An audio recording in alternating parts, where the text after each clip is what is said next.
Welcome back to Tales from the Red Dragon Inn. We are playing Fiona, the fighter, and Deidra, the mystic. I guess with her divine strike and her rope on a soap icon of godliness. Alright. So the first thing we're going to do in our turn is invigorate all abilities. So let's get over to our characters and invigorate those abilities. And the only one needing invigorating is Fiona's Shield Bash here. We're going to be taking one off there. None of the other abilities were used. We still have 3 charges on Wings of Alana. We'll probably be starting to use some of the higher powered stuff here now once we get into the next room, because we have to take out some pretty heavy duty beasts and things. Well, beasts as in mechanical beasts, which is up next. We're rolling the scheme die, so let's find out what these contraptions are going to do. Alright, we'll kind of do it here. Let's see, we're going to be rolling. So we're starting up with the Gizmoblins. We have a couple of them in the room, and they are going to be trying to get into melee range, which is actually good for us because they're not going to be doing their ranged attack, dropping traps. The Robo-Ogre has a couple of options, and let's see what he's going to do. He is also, teach a lesson the hard way. He is also, he's just straight melee attack. He's not even moving. He's just going to start swinging at any foes next to him. That's pretty cool. And we have the contraption here. I don't think we need to roll the die for him because he has all symbols. He just basically, he heals to the nearest friend of him, and he has an infinite range. He just does 1 damage to 1 foe, and that's it. Alright, that's what our contraptions are going to do. And yes, now we also need to add into the pool a red token for the Robo-Ogre and a yellow token for the Sparking Engine. So when we add all of our tokens into the bag, we're going to have quite a few this time, because we added a couple more, which is the next step. So boom, all the tokens go in the bag, and now we're going to get into the combat phase. Alright, we're into the combat phase, which means we're going to be pulling a token out of the bag, and we're going to see what's transpired. Alright, who goes first? And it is, yellow. It is going to be the Sparking Contraption, and it is going to heal to the nearest. So nobody's damaged, so it's obviously not going to be healing, but it will be throwing a spark at the closest hero, and I have counted them. They are both 10 away from the Sparking Engine, so we can either hit Fiona or we can hit Deidra. Let's hit Fiona for 1 damage because she's the toughest. Alright, the machine's throwing off sparks, and we're going to add another damage to Fiona. She's up to 2, but she's pretty tough. We're not going to use the shield on that one. We're probably going to use the shield if we get that Robe-Ogre in our face wailing on us, because he's doing 2 or 3 damage every hit. Yeah, that's pretty rough. Alright, that was the Sparking Engine. That was pretty quick. Right back to the bag now for the next initiative token. Alright, it's initiative token time. Into the Crown Royal bag we go. And what do we get? We get, oh god, we're pulling out all the enemies. The Robe-Ogre. Well, the Robe-Ogre is sitting right here, and his ability right now is just melee attack, doing 3 damage to 2 foes, harm, push 2. Well, unfortunately for him, there is no one for him to attack, so he just basically swings around looking for an enemy, but his enemies are Fiona and Deidra, and they are a long, long way away. So that's the end of Robe-Ogre's turn. That's pretty cool. Alright, up next, in initiative order, we get, alright, Fiona. She gets her full actions. Alright, let's go over to Fiona and see what she's going to do.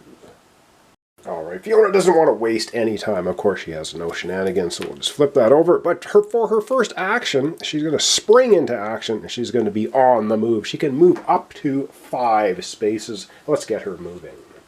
Alright, Fiona's going to try to get up into somebody's grill. She wants to kind of scoot around and get to the back side of the Sparking Engine. She can move 5. She's going to go 1, 2, 3, 4, 5. Just like that. Alright, she has still another action left. Let's see what she wants to do. Alright, she's not quite in melee range of anybody, but what she is going to do, she's going to go, a fight I'm in. That's going to take 3 cooldown tokens to go on there. And it basically means she can move up to 4 spaces, then she's going to melee attack one foe with 2 yellow dice. Alright, let's get to the board and get her moving. Now, we also have 2 epic dice in the pool she could use if she wants to. I don't know, might be an option. So she's going to move up to 4, melee attack 2 yellow dice. Let's do it. Alright, she's going to be living a little dangerously. She's going to go 1, 2, 3. That's as far as she can go. And now she is going to hammer on the Robe Ogre as hard as she can. So she will be rolling 2 yellow dice for that against one foe, which would be the Robe Ogre. And she's going to grab both epic dice as well. Just see how much of a pounding she can give the Robe Ogre. Alright, let's see what she gets for damage. Oh, wow. Oh my goodness. Yep, that's not bad. 2, 4, 6, 8 damage to the Robe Ogre using both epic dice. Alright, let's put 8 damage on the Robe Ogre. Alright, putting 8 damage with 1 hit on the Robe Ogre. That was a massive blow. However, this thing's tough. It has 15 health. Alright, that was the final action for Fiona, which I didn't flip over when we were looking at her sheet. Alright, back we go now into the initiative bag.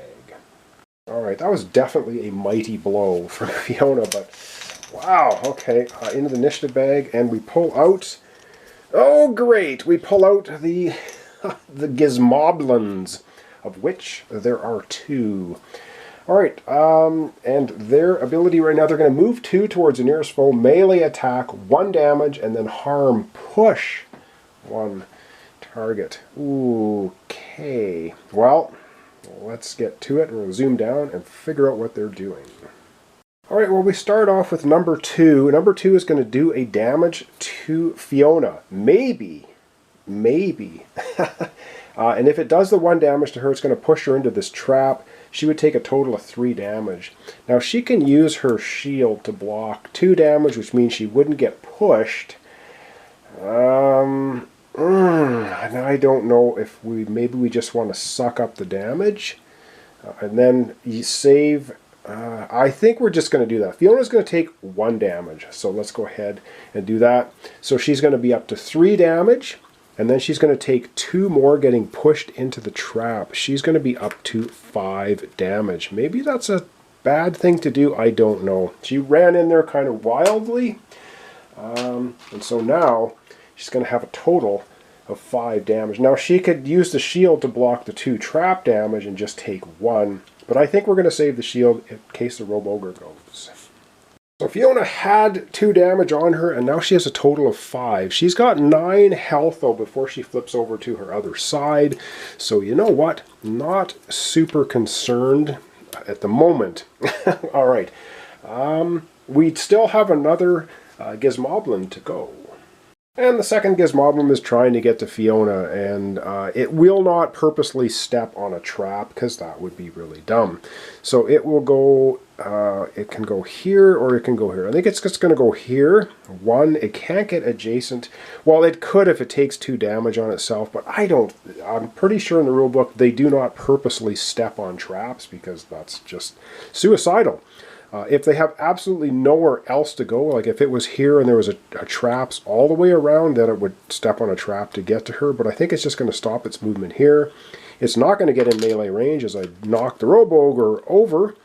And that's going to be the end of its turn. Alright, back to the bag now for initiative tokens. And what do we get next? We get Deidra gets a partial action. Let's figure out what Deidra wants to do. Alright, Deidra is 6 miles away from the action, so for her shenanigan, she's going to move up to 4 spaces. So let's have her move. Deidra is so far away and she hears the ruckus going on as Fiona's in there setting off traps and smashing into the Robe Ogre, and all kinds of craziness is going on. Fiona's trying to get over there. 1, 2, 3, 4. That's as far as she can get. And that's the end of that action of hers, her shenanigan. Back to the token bag, and what do we get next? We get Fiona gets a partial action. Alright, let's see what Fiona's going to do with that. Alright, so Fiona has the partial action token, and she's going to just do a straight up melee.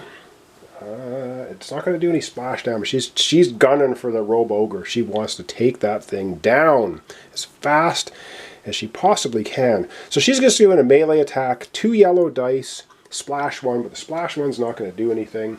Let's go and have her take that melee attack against the Robe Ogre. Fiona is on a tear. Alright, let's see what she can get. Rolling 2 dice against the Robe Ogre. It's already got 8 damage on it. And she does another straight up 4 damage. Holy mackerel. She is just hammering on this thing. Let's give it another 4 damage. Alright, it's currently sitting at 8 damage plus 4. It's going to have 12 damage on it now. 12. However, as you can see, it's a beefy robotic boy. 15 hit points, but it's sitting at 12 damage. That was Fiona's turn. And into the bag we go for the final token, which is Deidra gets to have her full actions. Let's go and see what she's going to do. Alright, the first thing she's going to do is a little shenanigan, which means she can move up to 4 spaces. Let's get her moving. Alright, she's making her way 1, 2, 3, 4 to there. That's where she gets to. She has 2 actions remaining. Let's figure out what she wants to do. Alright, Deidra's got 2 actions remaining. Oh yeah, we're going to use the Wings of Ilana for the first action, which is so cool. So we're going to take 1 charge off. We have no more, well, we have 2 charges left. We could do this again. As an action, she gets to leap 2. Leaping, you can leap over difficult terrain onto difficult terrain. You can't leap, you can leap over traps, you can leap over enemies. And friends. You just leap over everything. That's what leap means. So she can move 2, basically, leaping. And then within a range of 2, she gets to roll a yellow die plus 1 damage to 2 foes within a range of 2. And you may push 2 on each target. That is so cool. Alright, let's use the Wings of Ilana. Oh yeah, she leaps into action. 1, 2. She's going to leap right here. And now she has the Robe Ogre. And she has the Sparking Engine within 2 of her. So each one of them, we're going to roll 1 yellow die. So they're going to take a yellow die plus 1 damage, and she gets to push 2, both of them. Oh, an exploding die! So that's 1 plus 1. That's 2 damage so far. 3 damage, and we put an epic die in the pool. Oh, yeah. Oh, my God. Alright, she does 3 damage to both targets. 3 damage on the Robe Ogre is enough to kill it. It only has 15 health, but she is going to push it right into this trap as well. So it's going to explode that trap. So 5 damage to the Robe Ogre, and it is no more. It is Robe Ogre no more. So it is gone and destroyed. Wow, that was a super powerful attack from Fiona. We're not done there, because she also hit the Sparking Engine for 1, 2, 3 damage as well. And we put an epic die in the pool. So 3 damage on the Sparking Engine as well. That's pretty cool. Wow, I can't believe we blew up the Robe Ogre. It didn't even get to do anything. 3 damage on a Sparking Engine, but as you can see, 15 health. Alright, she still has an action remaining. Alright, we might as well do this again. She's going to leap into action again and use another charge here on herself. So she can leap 2, rolling 1 yellow die, and yes, she's going to use the epic die as well against 2 foes, and you can push 2 each one of them. So let's go back to the board. She's going to leap into action again. 2 enemies at range 2 are going to take a yellow plus the epic die, plus 1 damage, and push each of them 2. Let's get to it. Oh yeah, Fiona's leaping like a crazy person once again. She's going to leap right here. So now every enemy is within 2, but she's going to go ahead and hit the Sparking Engine. Sparking Engine and Robe Ogre, or not Robe Ogre, the Gizmoblin 4. So that's going to be her 2 targets. She rolls, excuse me, 1 yellow die, and she's grabbing the epic die as well. So whatever this is, it's plus 1 damage. Come on. And an exploding die, so that's 4 damage. 4 damage and 5 damage. So she does 1, 2, 3, 4 plus 1, 5 damage. So 5 damage is enough to take out the the Gizmoblin number 4. Blows it away. And we do 5 more damage to the Sparking Engine. So let's go ahead and do that. The Sparking Engine has 3 damage. Now it's got 8. If we can do another 7, we win the game. We win this scenario. If we can also just destroy the last Gizmoblin, we'll also win. Alright, we're going to use... That's the end of the tokens in the bag. We're going to zoom out. We're going to wrap up our episode for today. Alright, we're going to leave it off here today. So we've got Fiona, who just barreled right in. She's got 5 damage on herself right now, which not really too concerning. She has 9 health. She can take 4 more damage. We have the Sparking Engine left with only 7 health. And we have 1 fully healed Gizmoblin. And that's really it. We absolutely blew the Robe Ogre out of the water. Just destroyed it. We still have a charge left on her Wings of Lana. And she also has another attack that she can do. Wow, I think we're doing pretty good. But again, this is the opening scenario. So sure, it's not going to be quite as difficult as the later scenarios. So thanks so much for watching along. Thanks for comments, subscriptions, and likes. This is Tales from the Red Dragon Inn. We're playing with Fiona, the fighter, Deidra, the mystic, and we have just to take out the Sparking Engine or just destroy the Gizmoblin. Either way, we win the game. So thanks so much. I'll see you next time for the continuation.